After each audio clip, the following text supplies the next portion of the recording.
Estamos de vuelta y vamos a contactarnos con Max Frick, que está en el Centro de Justicia, para que nos actualice la situación de la formalización de Manuel Monsalve. Max, buenos días. Hola Karina, ¿cómo estás? Buenos días. Han llegado ya de a poco los abogados, tanto querellantes en otras causas como los propios abogados defensores de Manuel Monsalve. Llegó Lino Dizzi, se armó como todos los días una tole-tole, pero alcanzó a decir algunas palabras en la entrada del Centro de Justicia.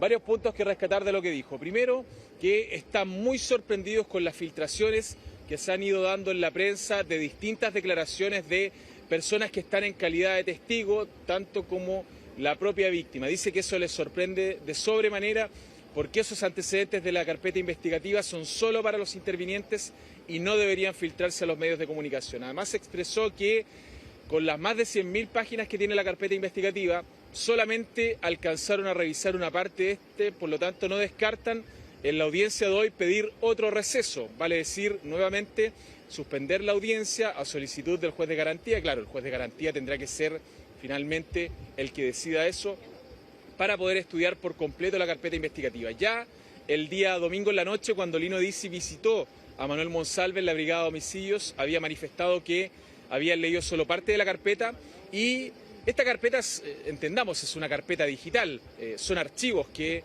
va recibiendo la defensa a medida que la Fiscalía los va liberando. Hay que recordar que el día viernes se levantó el secreto de la investigación y la reserva, por lo tanto ellos tuvieron acceso ahí a toda la carpeta, pero dicen que hay archivos, por ejemplo, audios que no han podido escuchar por la dificultad técnica que implica muchas veces abrir esos archivos. Decía que Manuel Monsalve estaba tranquilo, que ellos tienen elaborada una estrategia, en todo caso, si es que la audiencia se retomara hoy día con la finalización de la solicitud de medidas cautelares del Ministerio Público, porque se sabe que el día viernes no alcanzaron a terminar esa solicitud, Karina, no alcanzaron a exhibir todas las pruebas y la prensa no va a tener acceso a esa parte de la audiencia que es cuando se exhiben, por ejemplo, cámaras de seguridad, declaraciones de testigos, declaraciones a veces también de la propia víctima, incluso peritajes como por ejemplo los que se realizaron en el servicio médico legal. Solo vamos a tener acceso a la audiencia en el caso que termine hoy con las alegaciones de la defensa y la resolución del juez. A esa parte nosotros vamos a poder entrar, a la resolución del magistrado Mario Cayul, pero antes a la exhibición de pruebas, testigos y peritajes no vamos a tener acceso. Y aquí vamos a ver, Max, si es que tiene asidero o no la presentación que pretende hacer la defensa de Manuel Monsalve, porque por mucho que ellos sostengan que tuvieron problemas para abrir los archivos, tuvieron todo el fin de semana para haber solucionado esos problemas e incluso el día lunes. Entonces también el juez podría estimar que además hay una demanda altísima en el Centro de Justicia por salas. Entonces, como para estar desperdiciando esta audiencia para pedir un aplazamiento más.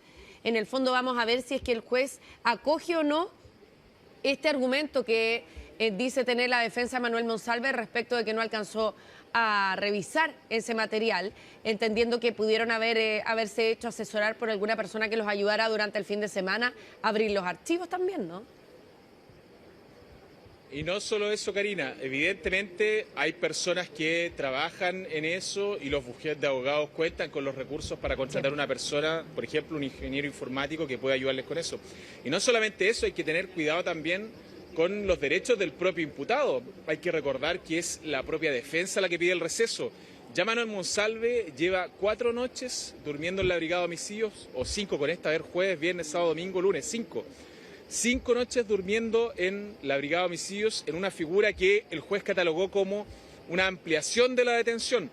Por eso en su momento en la audiencia, cuando solicita este receso y dan este plazo, el fiscal Javier Armendáriz inmediatamente solicita que el imputado esté de acuerdo con la situación, porque claro, ¿qué podía pasar? Que más allá de que sea una solicitud de la defensa, claramente ellos podían presentar después un recurso de amparo por todos los días que estuvo privado de libertad Manuel Monsalve, sin que se resolviera su causa, aunque hay que tener en cuenta que en la reforma procesal penal las audiencias no tienen un término, no tienen una duración, digamos, no es que exista un plazo máximo, las audiencias pueden durar lo que dure la exposición de las partes y finalmente la resolución del juez, pero el Ministerio Público estuvo muy atento ahí y el fiscal pidió que fuera el propio imputado el que accediera a esto, porque claro, después la defensa, más allá que ellos solicitaron esto, con muchos días detenido Manuel Monsalve, perfectamente podrían haber presentado un recurso de amparo. Claro que sí. Ahora vamos a ver entonces, bueno, varios aspectos que llaman la atención. Por ejemplo, las audiencias anteriores, a pesar de que ha habido secreto en gran parte de ellas, en el momento en que se ha tomado la decisión de las medidas cautelares, se ha liberado ese acceso a la prensa y han trascendido argumentos del Ministerio Público que han llamado la atención, como por ejemplo, cuando el Ministerio Público planteó, estaban analizando la cautela de garantías, ahí el Ministerio Público planteó que Manuel Monsalve había hecho intentos por revisar las cámaras, que había hecho intentos por acceder a la denunciante antes de que ella hiciera la denuncia y la presentara, y que había mandado, por ejemplo, estos funcionarios de la Policía de Investigaciones hasta su casa. Entonces, cada una de las audiencias que se han realizado sobre este caso son las que han revelado más antecedentes. Estaba llegando el abogado Cristian Arias, ¿no? Sí, efectivamente, está llegando Cristian Arias. Vamos a tratar de ver si es que podemos escuchar lo que le están consultando. Acá se arma la verdad, un problema acá, porque a veces los camarógrafos incluso se caen, pero no vemos que esté hablando. Parece que no está contestando las preguntas que le está haciendo la prensa. Principalmente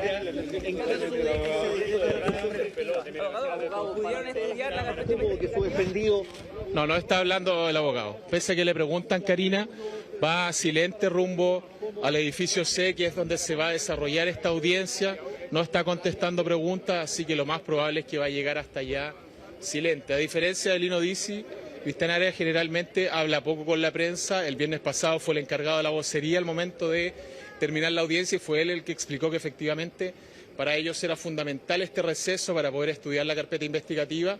Y lo que nos llamó la atención, llegó también el abogado querellante del diputado Celis, quien planteó que pese a no ser interviniente en la causa, ellos habían presentado una querella en noviembre, pero por los otros delitos que se le investigan a Manuel Monsalve de parte de la Fiscalía Metropolitana Centro Norte, que es este hecho de la obstrucción a la investigación y la violación de la ley de inteligencia, cuando tú bien lo comentabas, Manuel Monsalve solicitó a la exdirectora de inteligencia de la PDI que funcionarios revisaran cámaras bajo el argumento que él sentía que le podían haber clonado su teléfono o incluso que podía estar siendo víctima de una extorsión.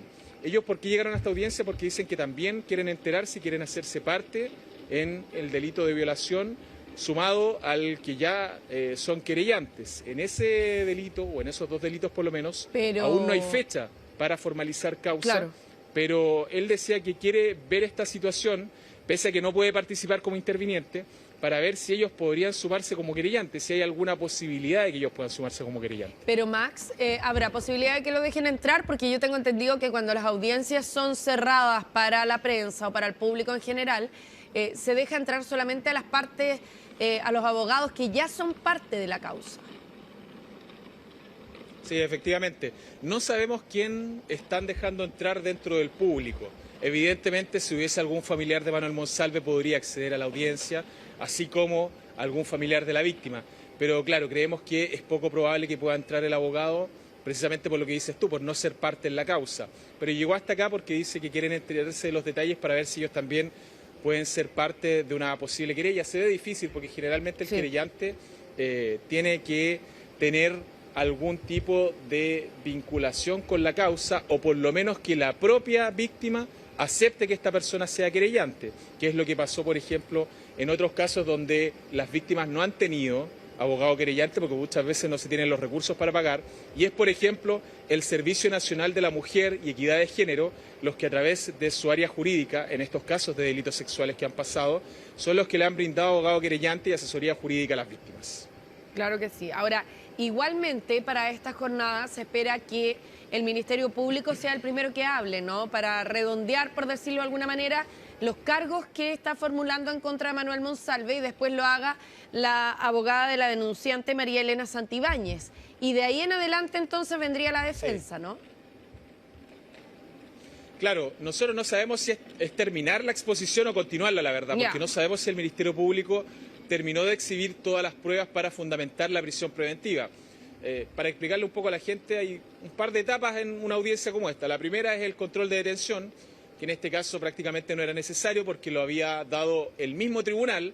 Igual la parte de la defensa de Manuel Monsalve intentó argumentar que era ilegal la detención, pero generalmente cuando hay una orden eso no se alega porque se entiende que es el propio tribunal que va a formalizar, que va a escuchar los cargos, el que emite la orden, un juez de turno en este caso.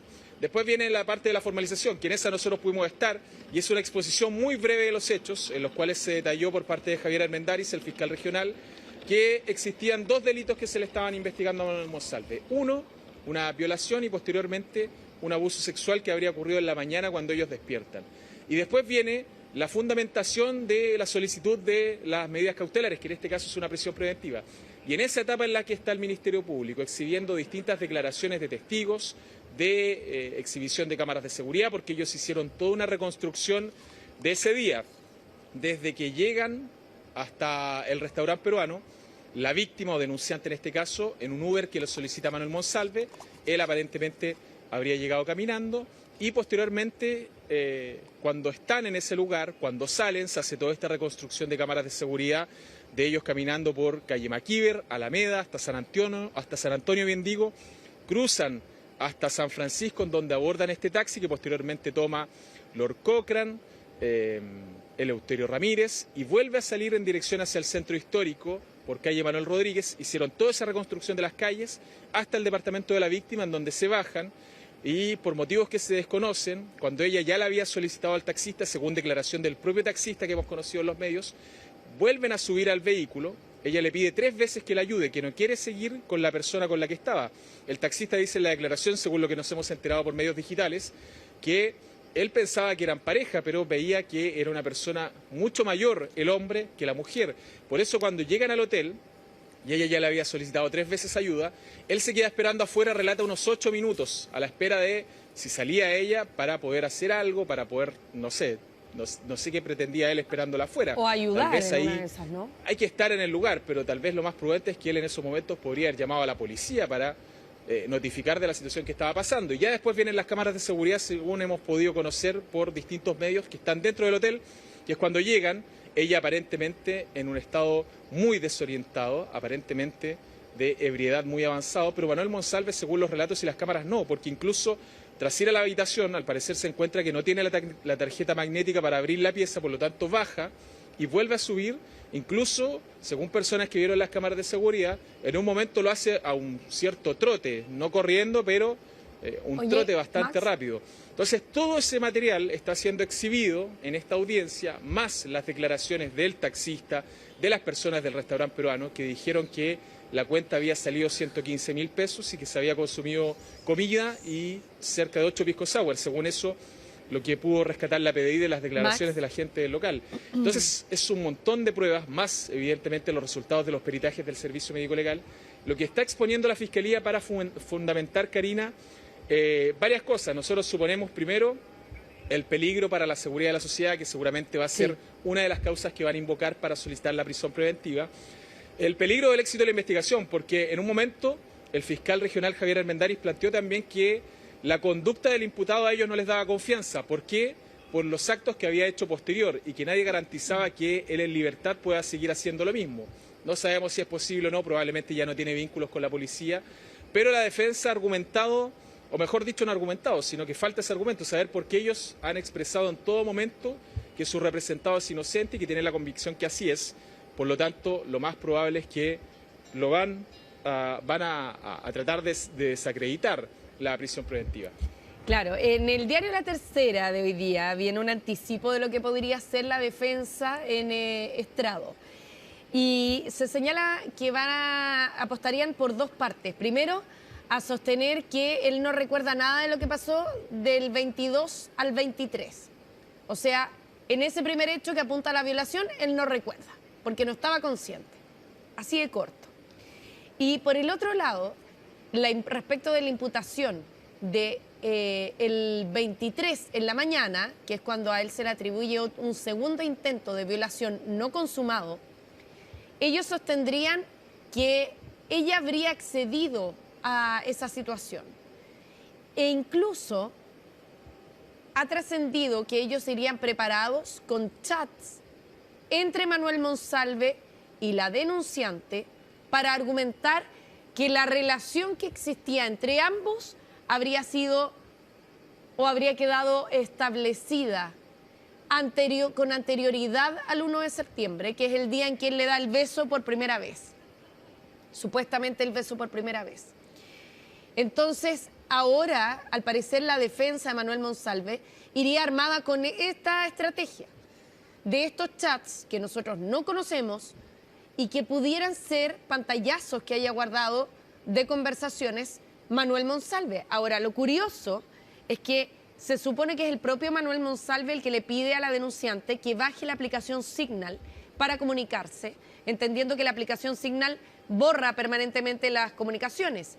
Ella baja esa aplicación, pero ella igualmente saca pantallazos de esas comunicaciones, que también los adjuntó a la denuncia. Pero al parecer hay más pantallazos y ese sería un elemento nuevo que podría quedar al descubierto durante esta jornada por parte de la defensa, ¿no? Claro, efectivamente. Pantallazos que también están en la carpeta investigativa, por lo que hemos podido tener conocimiento, Karina.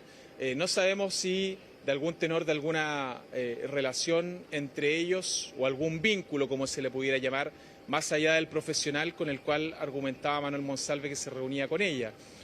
Pueden existir esas conversaciones, seguramente se van a detallar en una audiencia de la cual nosotros no vamos a tener conocimiento y se van a ir filtrando probablemente a medida que pasen los días, porque de todas formas han sido muy cautelosos las dos partes, tanto la Fiscalía como la defensa, incluso los querellantes, de no dar a conocer esa información que se ha vertido en la audiencia de solicitud de medidas cautelares. Pero aún así, más allá de que Manuel Monsalve no recordara nada, eso no es un esgrimente de responsabilidad penal, porque puede existir un delito igual, aunque la persona diga no recordar haberlo cometido. Ese ha sido siempre el argumento de la Fiscalía. Y más allá incluso que hubiese existido una relación entre ambos, si no hay consentimiento en una relación sexual, aunque exista una relación de pareja, igual se puede acreditar un delito de violación o de abuso sexual. Claro que sí, así es que vamos a permanecer muy atentos a lo que va a exponer la defensa de Manuel Monsalve en las próximas horas. Ahora, el panorama que enfrenta Manuel Monsalve en este momento parece ser muy complejo, porque en la carpeta investigativa hay una serie de declaraciones que darían cuenta no solamente del estado de vulnerabilidad en que se encontraba la joven, sino que además respaldarían su declaración. Y además habría una serie de imágenes que podrían complicar al ex subsecretario del Interior. Te invito, Max, a que veamos un recuento de lo complejo que es el escenario para Manuel Monsalve en esta jornada. A pocas horas de que se reanude una de las formalizaciones de cargos más mediáticas del último tiempo, los ojos están puestos en una serie de declaraciones e imágenes que complican la defensa de la que fue una de las autoridades más importantes de este gobierno. Cristian, ¿podemos conversar? Cuidado. Cristian, ¿podemos conversar? ¿Podemos conversar, por favor? Manuel Monsalve, el ex subsecretario de Interior, acusado de violar y abusar sexualmente de una funcionaria de su cartera durante el ejercicio de su cargo en el gabinete. Nosotros insistimos en lo que hemos venido señalando desde el principio, de que Manuel Monsalve es inocente.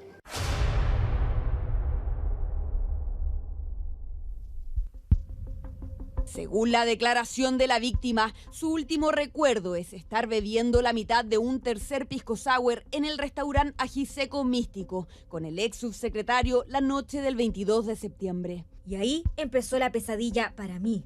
Desde ese día siento que me fui, que no he vuelto a vivir y nadie me ha dicho nada, ni me ha ayudado en nada.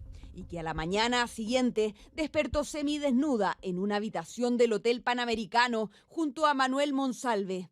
La cama con manchas de sangre, y agrega un detalle importante que se cruzará con otras versiones de testigos que complican a la ex autoridad porque evidenciarían el estado de vulnerabilidad y la veracidad del relato de la denunciante.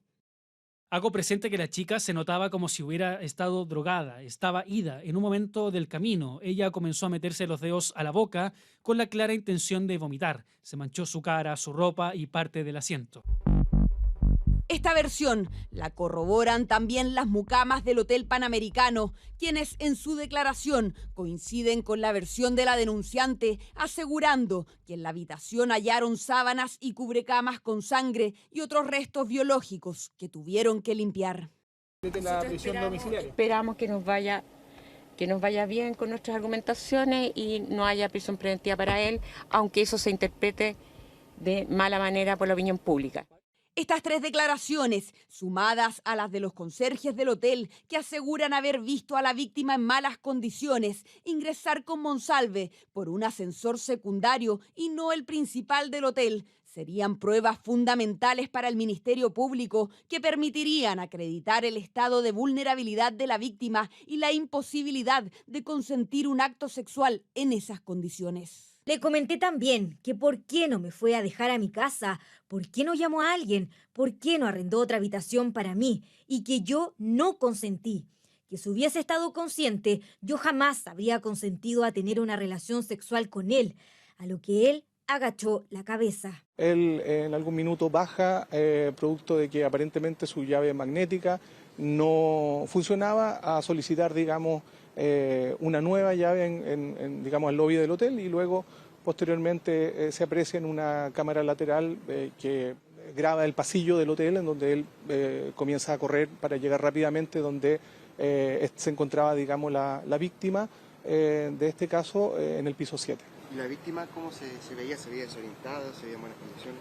La víctima se veía, digamos, algo, digamos, desconcertada.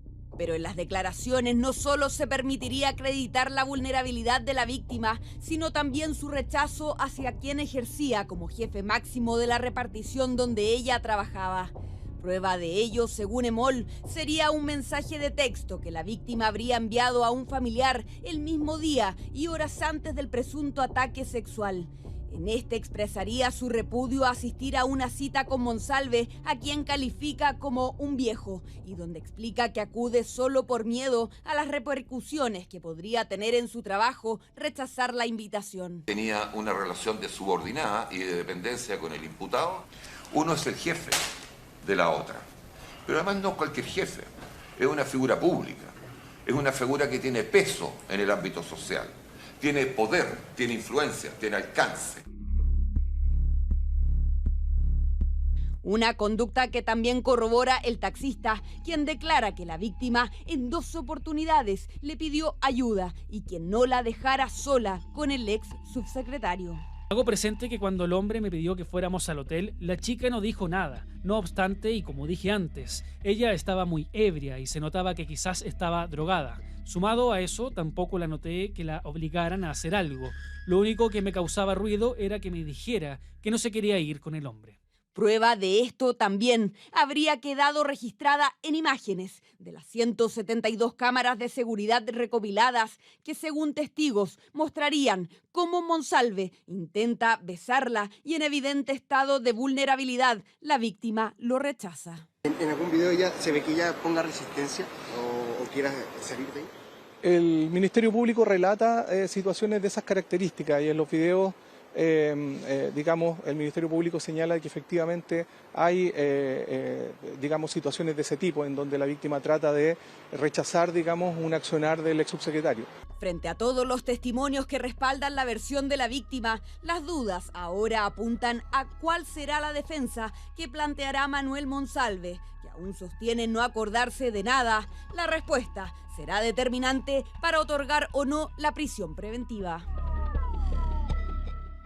Bueno, ahí teníamos, Max, parte del panorama que va a tener que enfrentar Manuel Monsalve, bien complejo, y hemos abordado el punto de vista de la defensa, que es lo que plantearía en esta jornada, pero también hay que hacerse cargo de la artillería que va a preparar el Ministerio Público, que no es poca, ¿no? Entendiendo que el fiscal Armendáriz es uno de los más experimentados en este tipo de delitos y que ellos también apuntarían hoy día, quizás como argumento para lograr la prisión preventiva, hablar de la coartada que habría intentado preparar Manuel Monsalve para que no se supiera lo ocurrido y para, por ejemplo, evitar que se revisaran las cámaras de seguridad, por ejemplo, entre otros aspectos. Por lo tanto, hablarían también de todo lo que él hizo en términos funcionarios, invocando incluso la ley de inteligencia para tratar de hacer pasar esto como una especie de extorsión y de que él hubiera sido drogado, ¿no? Sí, efectivamente. Sí, eso lo expuso el Ministerio Público, lo expuso Javier Armendáriz cuando se discutían las incidencias iniciales en la audiencia, antes que se formalizara. Él dijo, con estas mismas palabras, dijo, la conducta del imputado durante los delitos denunciados y posterior a los delitos denunciados no nos da confianza. Y además argumentaban que él era una persona con poder y que probablemente le quedaban contactos que podía utilizar. La defensa inmediatamente trató de desacreditar eso diciendo que ya no le quedaba a nadie, a Manuel Monsalve, a quien poder recurrir en caso que recuperara su libertad, porque claramente lo han dicho los abogados abiertamente, lo dijeron el domingo. Lo que ellos van a tratar de hacer es que la medida cautelar que se otorgue a Manuel Monsalve no sea la prisión preventiva, sino que sea un arresto domiciliario en el mismo domicilio donde se estaba quedando hasta que se decretó su orden de detención. ¿Por qué dice la defensa? Porque dicen que ellos han garantizado durante todo este periodo de investigación los actos de comparecencia del imputado, la entrega voluntaria de teléfonos celulares y de otros equipos electrónicos.